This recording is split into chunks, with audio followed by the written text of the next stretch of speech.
வணக்கம் நண்பர்களே. நீங்கள் ஒருபோதும் கவனித்திருக்கிறீர்களா? அதிகாரம் இல்லாமல் கூட சில மனிதர்கள் எப்படி உலகத்தை இயக்குகிறார்கள். பணம் இல்லாமலும் அதிகாரம் இல்லாமலும் அவர்கள் அனைவரையும் தங்கள் வார்த்தையால், அவர்களின் அறிவு சேதனையால் நடுங்க வைக்கிறார்கள். இது சாதாரண மக்களுக்கு புரியாதது. காரணம், அவர்கள் மனதை அறிந்தவர்கள். உங்களுக்கு தெரியாமலும் உங்களை சுற்றியுள்ள சூழலை அவர்கள் கட்டுப்படுத்துகிறார்கள். இதுதான் சாணக்கியரின் ரகசியம். இந்த வீடியோவில் அந்த ரகசியங்களை நம்மால் புரிந்து கொள்ளும் வகையில் ஒவ்வொரு நெறியையும் ஆழமாகவும் தினசரி வாழ்க்கை உதாரணங்களோடும் ஊக்கமளிக்கும் முறையோடும் பார்க்கப் போகிறோம். நண்பர்களே, நீங்கள் உங்களது வாழ்க்கையிலும் இதை பயன்படுத்தினால் அதிகாரமற்றவராக இருந்தாலும் பிறரை நடத்தக்கூடியவராகலாம். ராஜ ரகசியம் 1. அதிகாரம் இல்லாமல் ஆட்சி செய்வது என்றால் என்ன? சாணக்கியர் சொல்கிறார், அதிகாரம் என்பது சட்ட அதிகாரம், பதவி, பணம் மட்டுமல்ல. உண்மையான ஆட்சி என்பது மனதை, கருத்தை, உணர்வை கட்டுப்படுத்துவது. உதாரணம், ஒரே அலுவலகத்தில் நீங்கள் ஜூனியர் என்ற நிலையில் இருந்தாலும் உங்கள் அறிவு, நடத்தை மற்றும் சொற்களின் சக்தியால் கூட்டத்தில் மற்றவர்களை உங்கள் திட்டத்திற்கு இணைத்துக் கொள்ள முடியும். உங்கள் வார்த்தை, உங்கள் செயல்பாடு மற்றவர்களின் கருத்தை மாற்றும் போது நீங்கள் அதிகாரமில்லாமல் ஆட்சி செய்கிறீர்கள்.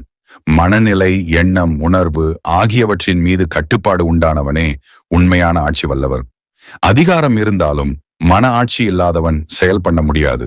உங்கள் மனதை நீங்களே கட்டுப்படுத்தினால் பிறரும் உங்களது வார்த்தைகளுக்கு பின்பற்றுவார்கள்.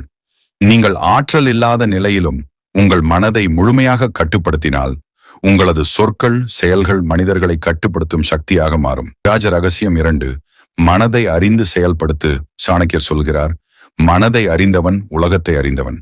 மனதை உணர்ந்து செயல்பட வேண்டும் என்றால் மனிதர்கள் யாராக இருக்கிறார்கள், அவர்கள் ஆசை, பயம், கோபம், கனவு என்ன என்பதை கணிக்க முடியும். உதாரணம், ஒரு கூட்டத்தில் உங்களுக்கு அதிகாரம் இல்லாவிட்டாலும் ஒருவர் பெரும் ஆசை கொண்டவர் என்று தெரிந்தால் நீங்கள் அந்த ஆசையை நிறைவேற்றும் வழியில் உங்கள் திட்டத்தை முன்னிறுத்தலாம். மற்றவர்களுக்கு கட்டளை சொல்லாமல் அவர்கள் சுயமாக உங்கள் திட்டத்தில் இணைகிறார்கள். மனதை புரிந்தால் நீங்கள் கையாளும் அனைவரையும் உங்கள் திட்டத்திற்கே இணைக்கலாம். இது உங்களது செயலுக்கு வலிமையையும் மன ஆட்சிக்கும் அடிப்படையாகிறது. உங்கள் நண்பர்களையும், குழுவையும், குடும்பத்தையும் நீங்கள் உங்கள் ஆற்றலுடன் வழிநடத்த விரும்பினால் முதலில் அவர்களின் மனதை புரிந்து கொள்ள வேண்டும். ராஜ ரகசியம் 3. அறிவுத்தன்மை மற்றும் சொல்லறிதல். மொழி என்பது சக்தி. அதிகாரம் இல்லாதவரும் சரியான சொல்லும் நேரமும் சூழலும் இருந்தால் மக்கள் பின்பற்றுவர்.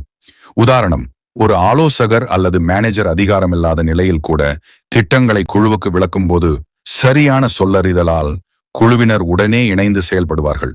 சொல்லும் திறன் கூட்டல் அறிவு சமம் இயற்கை ஆட்சி. உங்களது வார்த்தைகள் மற்றவர்களை கட்டுப்படுத்தும் போது அது சக்தியான ஆட்சியாகும். இதற்கு மனநிலை, நேரம், சூழல் ஆகிய அனைத்தையும் ஒரே நேரத்தில் கவனிக்க வேண்டும். நீங்கள் அதிகாரம் இல்லாமலும் உங்களது சொற்களால் மக்களை வழிநடத்தலாம். இது உங்களுக்கு உலகத்தை வெல்லும் சக்தியை தரும். ராஜ ரகசியம் 4. நடத்தை கூட்டல் பாணி மூலம் ஆட்சி. நடத்தை என்பது ஆட்சி செய்யும் சக்தி. உங்கள் நடத்தை, உடல் மொழி, உடம்பின் நிலை, நடையோடே மற்றவர்களின் மனதை மாற்ற முடியும். உதாரணம், ஒரு கூட்டத்தில் அமைதியாக நடந்து நம்பிக்கையுடன் பேசும் ஒருவர் அதிகாரம் இல்லாதவராக இருந்தாலும் மற்றவர்களின் மனதில் தலைமை அதிகாரம் பெறுகிறார். நடத்தை மூலம் நீங்கள் மற்றவர்களை பாதிப்பது அது உங்கள் ஆளுமையின் மிகப்பெரிய பாகம். சாணக்கியர் சொல்வார், உன் நடத்தை தான் உன் மெய்யான ஆட்சி. உங்கள் நடத்தை மட்டுமே உங்கள் வார்த்தைகளை வலிமையாக்கும், உங்கள் மனத்தை மற்றவர்களுக்கு ஒப்படைக்காது. ராஜ ரகசியம் 5. குறைந்த சக்தியுடன் மிகப்பெரிய தாக்கம். சிறிய வாய்ப்பு, குறைந்த அதிகாரம் இருந்தாலும் சிறந்த செயல்கள் மிகப்பெரிய தாக்கத்தை உண்டாக்கும். உதாரணம், ஒரு நிகழ்ச்சியில் சிறு ஆலோசனை மட்டுமே கூறினாலும் அது கூட்டத்தை மாற்றிவிடலாம். சாணக்கியர் கூறுவது, சிறிய சக்தியிலும் நுண்ணறிவு மற்றும் திட்டமிடல் மூலம் மிகப்பெரிய ஆட்சி உருவாக்க முடியும். நீங்கள் அதிகாரம் இல்லாவிட்டாலும் உங்கள் சிறிய முடிவுகள் உலகத்தை மாற்றும் சக்தியாக மாறும். ராஜ ரகசியம் 6. எதிரியை நடுங்க வைக்க உள் அறிவு பயன்படுத்து. எதிரியை நேரடியாக தாக்க தேவையில்லை. அவர்களின் பலவீனங்களை அறிந்து உங்கள் நடத்தை, வார்த்தை, செயல் பொருத்தி செயல்படுங்கள். உதாரணம், கூட்டத்தில் நீங்கள் அதிகாரமில்லாத நிலையில் இருந்தாலும் ஒருவரின் அச்சம், ஆசை, குறைபாடு அறிந்து செயல்பட்டால் அவன் உங்களுக்காக செயல்படுவான். சாணக்கியர் சொல்கிறார், உள்ளறிவு சமம் அதிகாரம் இல்லாமல் ஆட்சி. மனதை அறிந்தாலும் உள்ளறிவை பயன்படுத்தும் திறன் இல்லாதவன் தோல்வி அடைவான். உங்கள் செயல்கள், வார்த்தைகள் மற்றும் நடத்தை அனைத்தும் ஒரே நேரத்தில் எதிரியை பாதிக்க வேண்டும். நீங்கள் உங்கள் எதிரியை நேரடியாக செய்யாமல் உள அறிவை பயன்படுத்தி சாதிக்க முடியும். ராஜ ரகசியம் 7. நம்பிக்கை மற்றும் மரியாதை உருவாக்கு. மன ஆட்சி பயம் அல்லது அச்சத்தால் அல்ல, நம்பிக்கை மற்றும் மரியாதையால் உருவாகிறது. உதாரணம், ஒரு ஆசிரியர் அதிகாரம் இல்லாமல் கூட மாணவர்களின் நம்பிக்கையை பெற்றால் அவர்களை ஒரே திட்டத்திற்கு இணைத்து கற்றுக் கொடுக்க முடியும். மனதை கட்டுப்படுத்துவதற்கான சக்தி நம்பிக்கை மற்றும் மரியாதை அடிப்படையில் மட்டுமே நிலைநிறுத்தப்படும்.